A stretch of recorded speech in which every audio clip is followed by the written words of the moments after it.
What does the English word "o" mean? Some people call it "owe." So what does it mean in English and Luganda? Ekigambo "o" oba "owe" kitegeeza ki mu Luzungu n'Oluganda? In English we say "o" or "owe," but in Luganda tugamba ebbanja. In other words, today I'm going to make it easy for you to understand how to use "o," because most of the times we've been hearing this word in many sentences. So today I'm going to simplify and make it easy for you. Okay, let's jump into it. By definition, "o" can mean you are in debt of money or something for someone.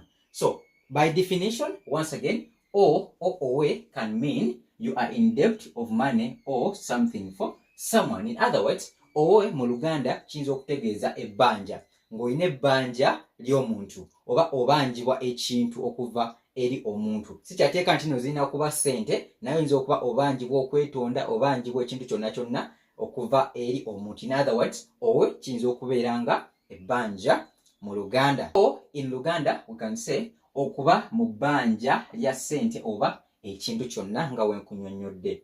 Okay, so you have to pay back the money to someone. In other words, wobanga obanjibwa ssente oba you are in debt of money, you have to pay back the money to someone. In other words, owe kiraga obuvunaanyizibwa nti yes, omanyi ky'oyogerako oba omanyi ebbanja eryo ly'obanjibwa.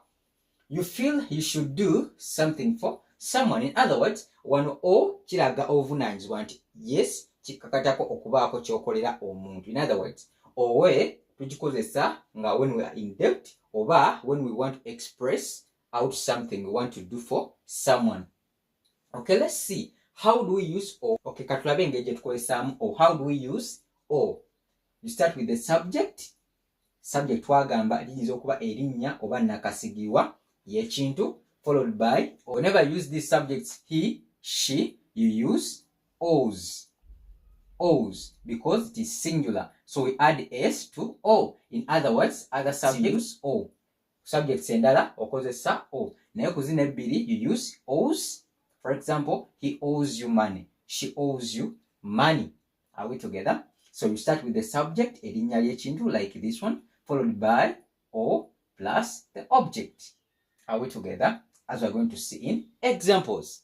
Okay, remember we looked at positive sentences and negative sentences. We said positive sentences zisupporting ki kye twogerako. Negative sentences ziba ziwakanya ki kye twogerako. Many times, negative sentences, they carry a "don't" or "not" or "won't" in them. So let's start with positive sentences. Engeri gye mutegedde "o" kyetegeeza mu Luzungu n'Oluganda. Okay, so I owe my friend $10. I owe my friend $10. Some people can say, I owe my friend $10. It means the same.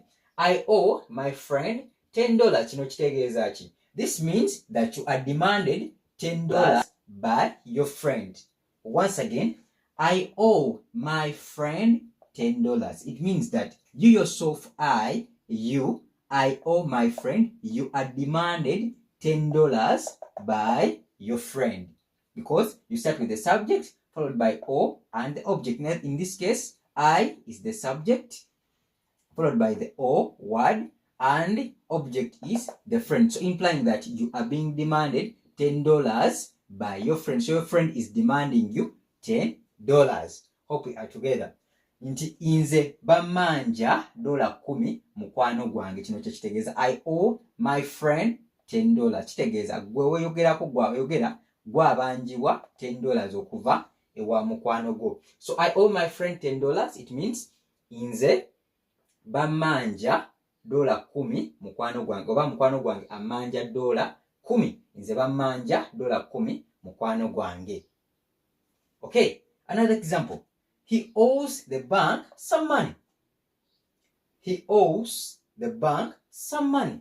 Some people can say he owes the bank some money, implying that the bank is demanding him some money, or he is demanded some money by the bank. In other words, he is demanded money by the bank.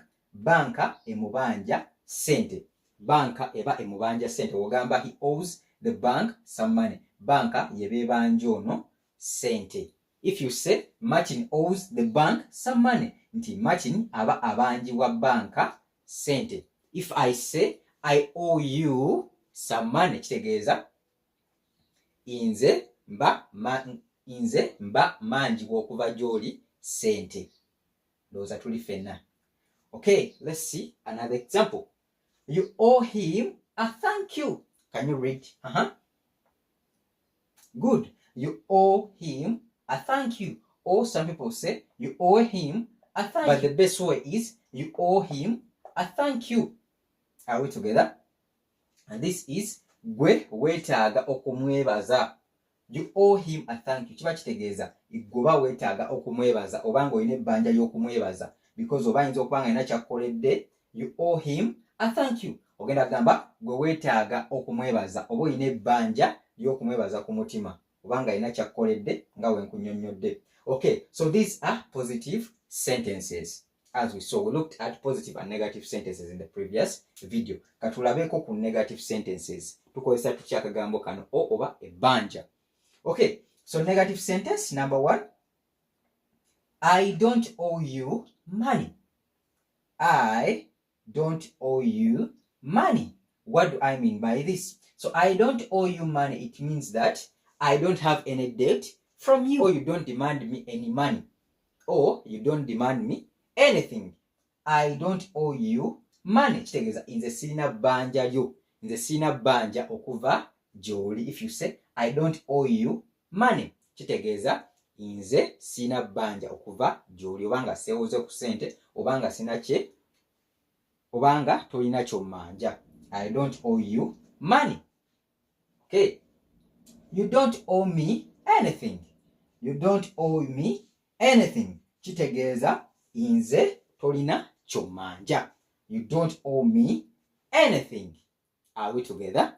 Okay, so that is how we use o oba ebbanja mu Luganda. Hope you've got something. And if you are interested in the English language, there is a channel, Benny 9531 for English only. And for English and Luganda, this is Benny 2178. Okay, let's meet up in the next video. Bye bye. Wherever.